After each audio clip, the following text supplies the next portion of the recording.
Bonjour, nous sommes en direct de l'espace Grand Arche de la Défense pour la 32e édition des Assises des commissaires aux comptes. Et je démarre une série d'interviews avec l'économiste Yann Algan. Yann, bonjour. Bonjour. Quel message êtes-vous venu délivrer aujourd'hui aux commissaires aux comptes dans le cadre de ces assises ?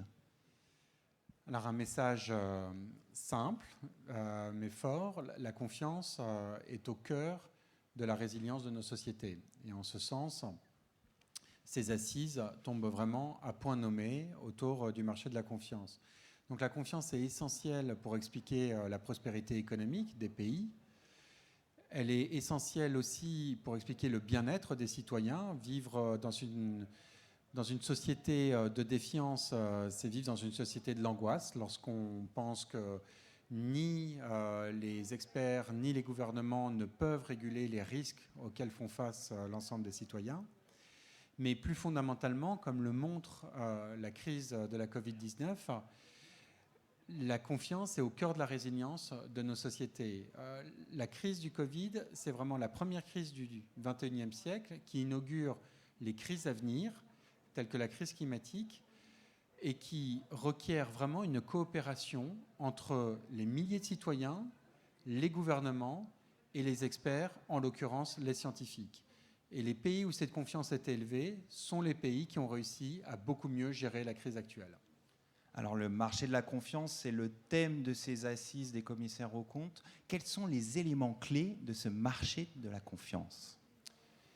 Alors je citerai au moins 4 éléments clés, 4 facteurs qui peuvent rentrer directement d'une certaine façon dans les marges de manœuvre des commissaires aux comptes.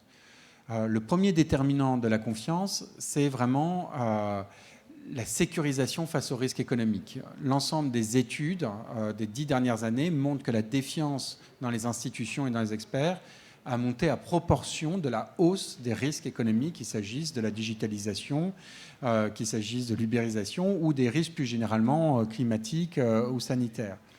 Donc de la capacité des commissaires aux comptes à sécuriser ces risques vraiment dépend la production de confiance. Deuxième élément, c'est ce que j'appellerais la sécurité sociale, mais au sens de comment est-ce qu'on lutte contre la solitude sociale. On a eu plein d'études, en particulier au lendemain des événements des Gilets jaunes, qui montrent que la hausse de la solitude territoriale et la hausse de la solitude aussi dans des métiers plus de services tertiaires, par exemple les chauffeurs routiers, les aides-soignantes privées qui étaient très présents lors des Gilets jaunes, en fait, remettent en cause le lien avec l'altérité et la présence des commissaires aux comptes comme tiers de confiance dans l'ensemble des territoires est là aussi un peu essentiel pour recréer du tissu. Troisième élément, c'est celui de la transparence. Vraiment, ce qui génère de la confiance, c'est la transparence, c'est l'éthique dans les normes. Et là, il y a un rôle aussi essentiel pour les commissaires aux comptes. Et puis enfin, dernier facteur, c'est celui de la sécurité de l'information. On est dans une période de révolution du marché cognitif. À titre d'exemple, 90% des informations disponibles à l'heure actuelle ont été produites les 2 dernières années. Donc ça montre vraiment la puissance en particulier des réseaux sociaux. Or, dans cette information, malheureusement, la partie de fake news est extrêmement importante.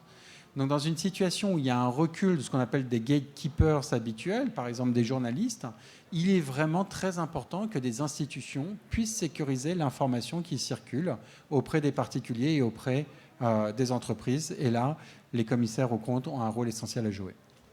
Merci Yann Algan. On voit que le commissaire aux comptes va avoir un rôle important à jouer dans ce marché de la confiance. Et puis je vous laisse aller intervenir tout de suite en plénière. Merci encore.